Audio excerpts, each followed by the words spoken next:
câu chuyện nghĩ trước khi nói, nghĩ trước khi nói, nghĩ trước khi nói. Nghĩ trước khi nói có nghĩa là kích mun nâng nị gì chà, nghĩ mình tha kịch chả trước mình tha mun nị dễ mình tha nói chà, kích mun nâng nị gì. Một ngày một nàng tiên đến gặp vợ chồng một người tiều phu nghèo chả. Một nàng tiên anh ấy dân anh tha nàng tiên a n an nào an nan quyền nàng tiên y e n yên tà yên tiên nàng tiên nàng tiên nàng tiên chả đến gặp vợ chồng một người tiều phu. Này mình đọc là tiều phu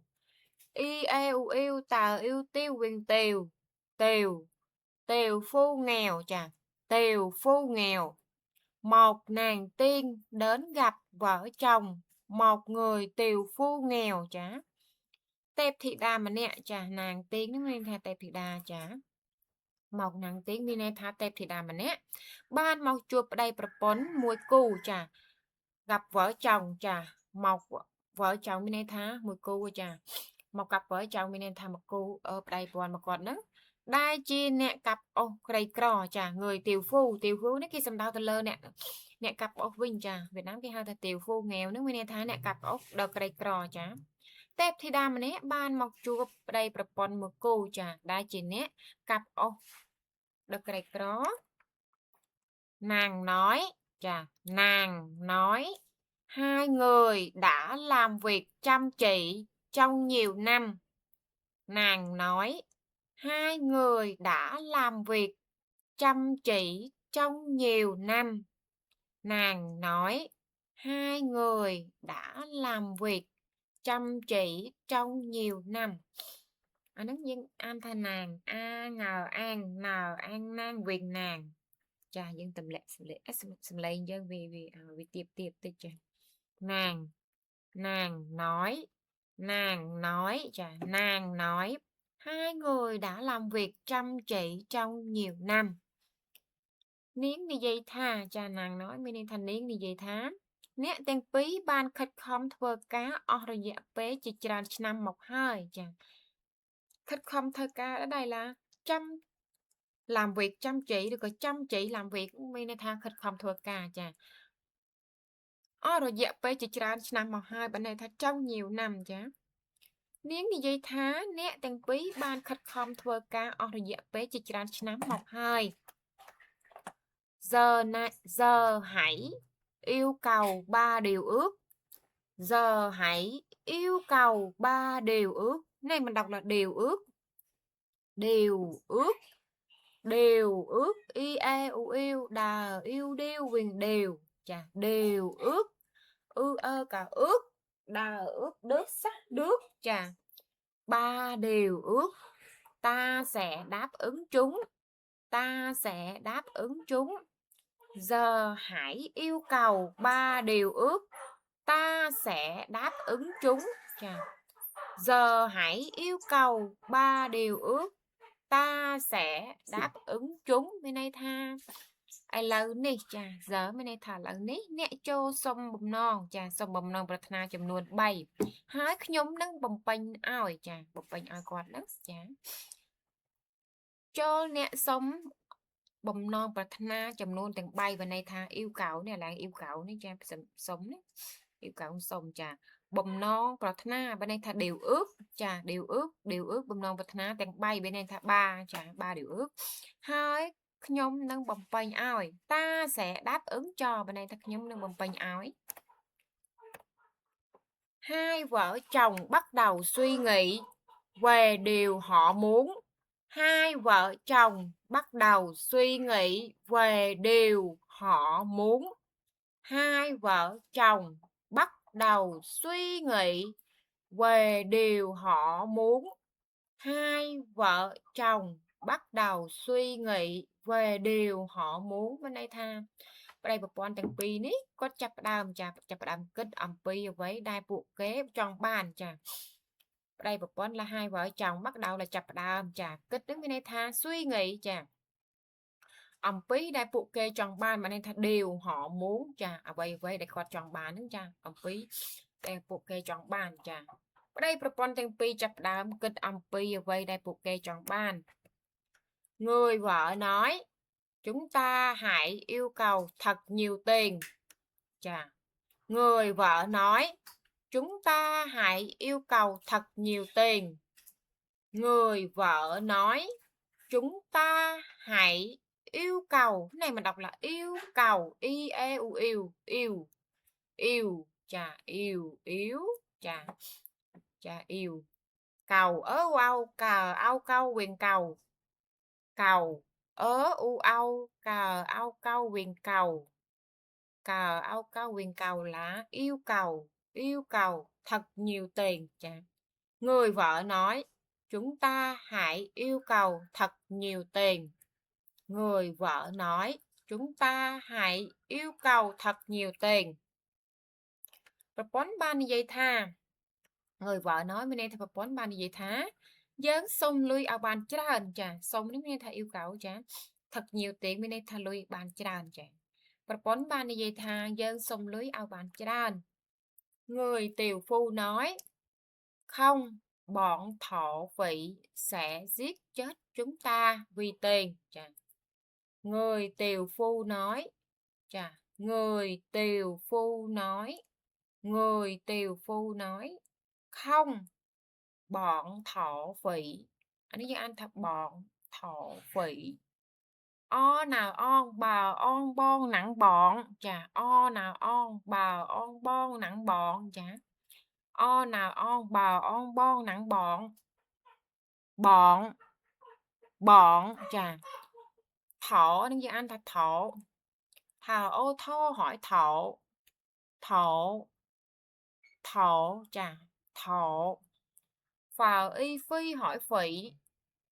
phỉ phỉ chà thổ phỉ thổ phỉ thổ phỉ bọn thổ phỉ bọn thổ phỉ chà sẽ giết chúng ta vì tiền người tiều phu nói không bọn thổ phỉ sẽ giết chúng ta vì tiền người tiều phu nói không bọn thổ phỉ sẽ giết chúng ta vì tiền chà mày này thá nè cặp ô ban này vậy tha chà tiểu phu nói nè cặp ô ban này vậy thá tê bộ trao nâng sầm lập dơn chà bọn thổ phỉ đứng bên đây tha bộ cây sầm đạo từ lời chào chà sầm lập dớn đôi xa tại lùi chà vì tiền nó đôi xa tại lùi chà nè cặp ô ban này vậy thá tê bộ chó nâng sầm lập dơn đôi xa tại lùi chà vì vậy hai vợ chồng quyết định suy nghĩ thêm vì vậy hai vợ chồng quyết định suy nghĩ thêm chà vì vậy hai vợ chồng quyết định này mình đọc là quyết định suy nghĩ thêm đôi này đây propon tăng phí xâm ra chết tha kết thai mình tham tiết chà kết mình tham tiết là suy nghĩ thêm chà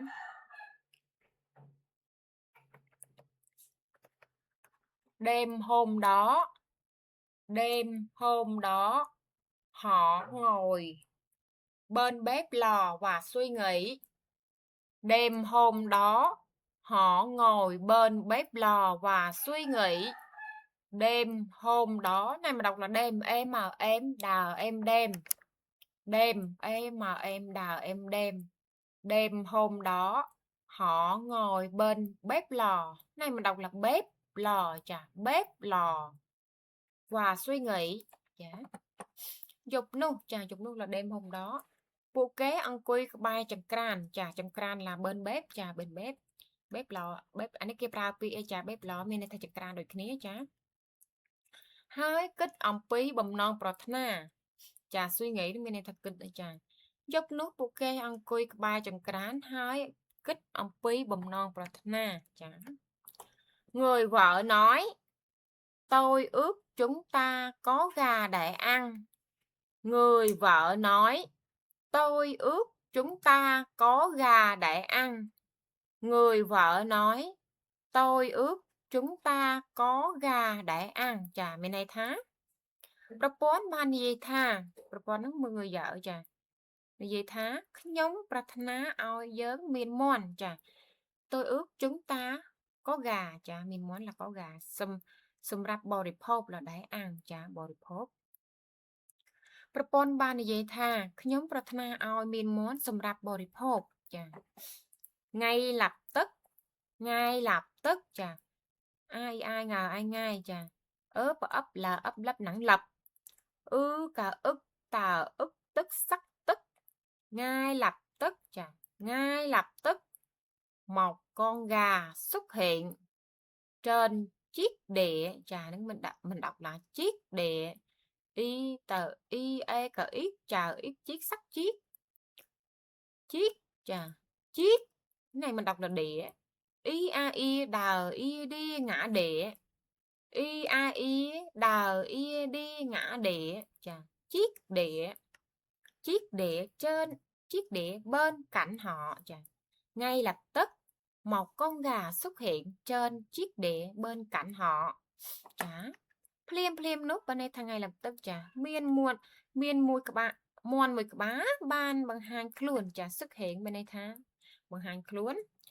nơi lơ chan các bạn bộ kề chà chiếc đĩa bên đây tha chán chà khi sầm đặt lơ chán chà các bạn nó bên đây tha cảnh bên cạnh chà bên cạnh bên đây tha này các bạn chà phim nút mòn mùi các bạn ban bằng hàng luôn tàu nâu lơ chán các bạn bộ kế chà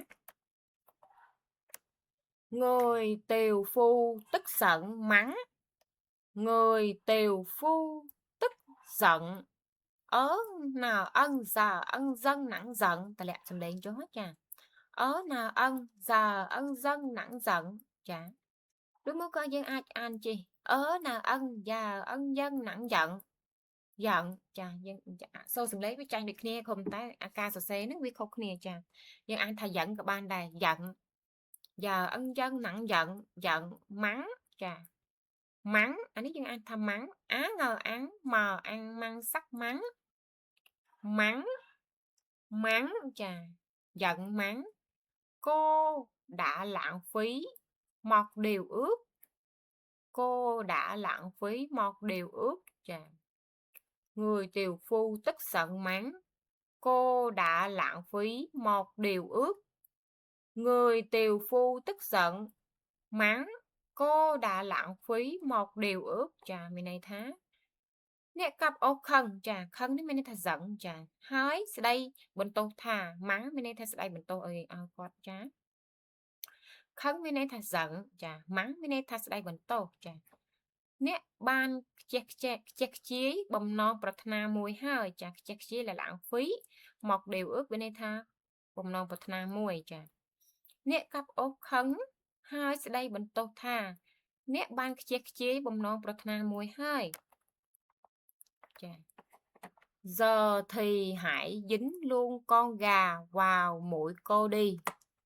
giờ thì hãy dính luôn con gà vào mũi cô đi giờ thì hãy dính đây mà đọc là dính ý nhà in giờ in dính sắc dính chà dính luôn con gà vào mũi cô đi giờ thì hãy dính luôn con gà vào mũi cô đi mấy này tha ai là ní cho ai muốn ní chọp nâng cho môn rồi bỏ nè từ chà chọp ní bên đây tha dính chà dính chọp bên đây tha dính chà nâng cho môn bên đây tha mũi chà cho môn bên đây tha mũi chà ai muốn ní chọp nâng cho môn rồi bỏ bọn con từ chà ai là ní cho ai muốn ní chọp nâng cho môn rồi bỏ nè từ thế là con gà bay đến dính vào mũi người vợ thế là con gà bay đến dính vào mũi người vợ chà thế là con gà bay đến dính vào mũi của vợ mình đây thá bình tuộc mót muốn nút ban ho từ chọp chả chọp nâng cho môn rồi bỏ bọn cọt chà lại ní chọp là dính vào mũi mình đây tha chọp cho đồng môn rồi bỏ bọn cọt là người vợ chả Hai vợ chồng đều sợ. Hai vợ chồng đều sợ hãi. Hai vợ chồng đều sợ hãi. Này mình đọc là sợ hãi. Sợ sơ nặng sợ chà sợ sợ. Hờ ai hai ngỡ hãi. Sợ hãi chà sợ hãi. Hai vợ chồng đều sợ hãi. Mới này tha ở đâyประពាន់ទាំងពីរភ័យខ្លាចយ៉ាងខ្លាំងចាភ័យខ្លាចនេះមានន័យថាsợ hãiចាហាប្តីប្រពន្ធទាំងពីរភ័យខ្លាចយ៉ាងខ្លាំង Người vợ nói, hãy cho tôi thoát khỏi con gà này. Người vợ nói, hãy cho tôi thoát khỏi con gà này. Chà. Người vợ nói, hãy cho tôi thoát khỏi. Này mình đọc là thoát khỏi. O a tào oát thảo oát thoát sắc thoát. Chà. Thoát khỏi con gà này. Chà. ប្រពន្ធបាននិយាយថាសូមឲ្យខ្ញុំរួចផុតពីមន់នេះចាថោកក្រោយមានន័យថារួចផុតចាមន់មានន័យថាកងកាចាប្រពន្ធនិយាយថាសូមឲ្យខ្ញុំរួចផុតពីមន់នេះចា Như vậy điều ước thứ ba cũng đã bị lãng phí. Như vậy điều ước thứ ba cũng đã bị lãng phí. Như vậy điều ước thứ ba cũng đã bị lãng phíចាដូច្នេះបំណងប្រាថ្នាទី3ក៏ត្រូវបានខ្ជះខ្ជាយដែរចាដូច្នេះបំណងប្រាថ្នាទី3ក៏បានត្រូវខ្ជះខ្ជាយដែរត្រូវបានខ្ជះខ្ជាយដែរđôi vợ chồng dại dột đã đánh mất cơ hội trở nên giàu có. Đôi vợ chồng dại dột đã đánh mất cơ hội trở nên giàu có. Đôi vợ chồng dại dột. Anh ấy ăn dại dột. A i ai giờ ai dai nặng dại. A i ai giờ ai dai nặng dại. Dại. Dại. Ô tàu ốc giờ ốc dốt nặng dột. Dột. Dột. Dại dột. Dại dột. Đã đánh mất cơ hội trở nên giàu có. Đôi vợ chồng dại dột đã đánh mất cơ hội trở nên giàu có. Đôi vợ chồng dại dột đã đánh mất cơ hội trở nên giàu có. Ở đâyประពន្ធដល់ល្ងងខ្លៅចាឡើងនេះបាននេះថាយ៉ាយកហ្នឹងគេហៅថាល្ងងខ្លៅហើយចាបានបោះបង់ឱកាសខ្លាចជាអ្នកមានចា đánh mất មានន័យថាបោះបង់ចាបោះបង់ឱកាសlà cơ hội ចា trở nên giàu có មានន័យថាខ្លាចជាអ្នកមានចាប្តីប្រពន្ធដល់ល្ងងខ្លៅនេះបានបោះបង់ឱកាសខ្លាចជាអ្នកមានចា Chỉ vì không suy nghĩ trước khi nói. Chỉ vì không suy nghĩ trước khi nói. Chỉ vì không suy nghĩ trước khi nói. Chà, mình này thá. Con ta đòi xa bộ kế mình bàn kịch muốn nâng để gì chà. Chỉ vì bên này tha con ta bộ kế nữa này chà. Con ta bên này tha chỉ vì không suy nghĩ nữa là mình kịch chà mình kịch muốn chà mình kịch muốn rồi có ca kịch nữa mình kịch muốn nữa nghe chà mình kịch muốn chà trước khi nói bên này thá muốn bên này gì chà con tai đòi xa phụ kế mình bàn kịch muốn mình bàn kịch muốn nâng nị gì chà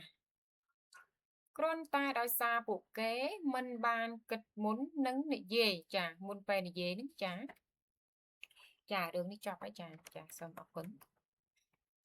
Dạ, xin cảm ơn.